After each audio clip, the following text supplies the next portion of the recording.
एक कहानी तो सुन लो बबुआ, डेली कहानी सुनते हो, आज भी सुन लो। हम एक कहानी बताते हैं, जिस कहानी में क्या है पहले ध्यान से सुनिए। 3 गाय थी। कितनी गाय थी? 3 ठो। कौन कौन सा? लाल पियर उज्जर, लाल पियर उज्जर, लाल पियर उज्जर, 3 गो। लाल पियर हरियर नहीं बोल रहे हैं, गड़बड़ा जाएगा। लाल पियर उज्जर, ठीक है। 3 ठो गाय थी और तीनों गाय क्या कहते हैं एक साथ रहती थी, एक साथ चारागाह में चरती थी और एक साथ हमेशा रहती थी। कभी भी दूर नहीं जाती थी, एक साथ चरती थी और एक साथ एक ही घर में रहती थी। तो एक बार एक शेर आया घूमते हुए उधर। आज शेर घूमते हुए आया तो देखा, ओ माय गॉड, लाल उज्जर और पियर गाय, ओ माय गॉड, खा लेंगे तो हमारा पेट भर जाएगा। पर शेर ये सोचा कि अगर हम अभी अटैक करेंगे तो 3 गो है, मार के हमारा चोखा निकाल देंगे। तो शेर वेट करने लगा, इंतजार करने लगा। सोचा कि हम पहाड़ के दूसरी बगल पहाड़ कहते एक पत्थर था, पत्थर के किनारे छिप गया और सोचा कि जैसे ही गाय अलग अलग होंगी, जैसे ही गाय क्या होंगी, अलग अलग होंगी, मैं झपट लूँगा और उनको निपटा के खा लूँगा और मेरा भूख क्या हो जाएगा, शांत हो जाएगा। एकदम गाय हेल्थी थी, एकदम मस्त बढ़िया सी थी। अब क्या हुआ कि गाय डेली भाई एक साथ आती थी, चरती थी, एक साथ चली जाती थी, डेली आती थी, एक साथ चरती थी, चली जाती थी। शेर 3 दिन तक इंतजार किया, खो दिन 3 दिन तक इंतजार किया। और बेचारा परेशान। शेर को आया गुस्सा, कहा कि इसे तो हम तो बर्बाद हो जाएंगे, ये तो बस इंतजार करते रह जाएंगे, और कोई चला जाएगा लेकर। समझ रहे हो ना?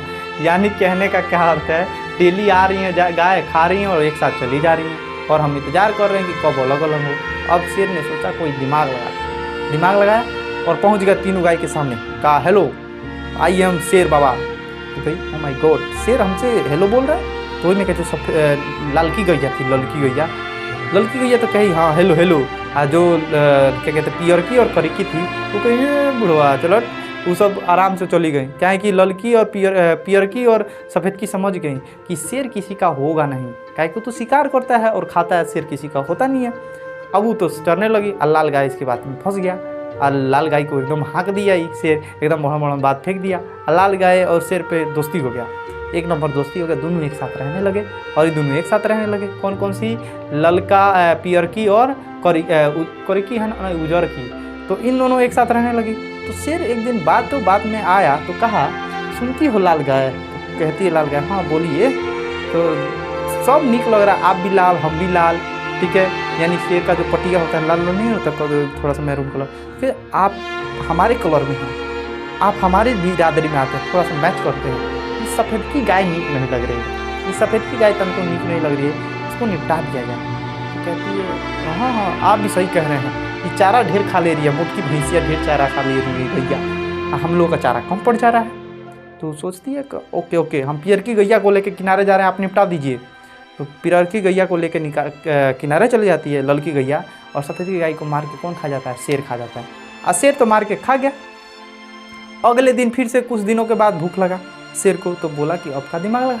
वो बोला कि सुनते हो गाय, लड़की गाय, तुम तो हमारे जैसी हो, एकदम इतना भोली सुंदर प्यारी, तुम हमारे जैसी हो। और जो पियर की गैया है ना, बेकार है, अगर उसको हम मार दिया जाए ना तो हम लोग शांति से रहा जाएगा यहाँ पे, और हम राजा, आपको कोई जानवर परेशान नहीं करेगा, हम आपकी रक्षा करेंगे। तो गाय को लालच आ गया, लड़की गाय को लालच आ गया। सोचा कि ये तो पास में कह रहा है, हम तो आराम से साला एकदम राजा की तरह रहेंगे, बाकायदे सब जगह चरेंगे, जिन्हें मन करे रहेंगे उन्हें रहेंगे। तो लड़की गैया डिसीजन कर लेती है, ठीक है निपटा दीजिए। लड़की गैया और किनारे हट जाती है, पियर की गैया को निपटा देता है कौन? शेर। उसके बाद कुछ महीने बाद भूख लगता है फिर से शेर को, एकदम खतरनाक। तो कहता है, सुनती हो, अब तुमको खाने का मन करता है। तो लड़की गैया कहती हो, हम तो आपके यार है ना। तो कहती है, यार कैसन यार, इतने दिन की दोस्ती को ठुकरा दी, तो 2 दिन की दोस्ती को तुम कहती है यार हैं।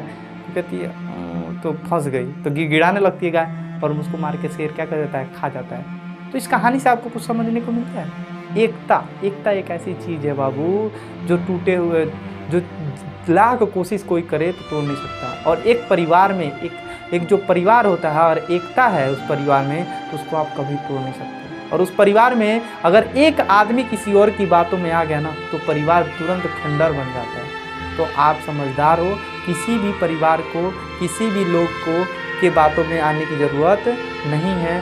अगर आप अपने परिवार में हैं तो अपने परिवार की एकता को बनाए रखिए। अगर आप भले आपके परिवार छोटा परिवार है, 5 लोग हैं, 6 लोग हैं, एक साथ मिलजुल के रहेंगे, अगला कोई आपके ऊपर क्या कहता है हावी कभी हो नहीं सकता।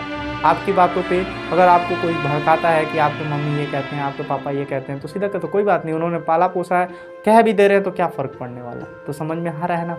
तो किसी की बातों में नहीं आना है। ये समाज हमेशा पैर खींचने का काम करता है, कभी बढ़ावा देने वाला नहीं है। हमेशा समाज यही कहेगा कि पढ़त बा न, देखो तनी का कहत न, अरे बकलोला तुम कौन का कर लिए हो, तुम खाली ये कहते रह गए ज़िंदगी में, पढ़त बना के देखो तनी का, तुम तो खाली कहने का काम कर रहे हो, तो कुछ कर भी रहा है।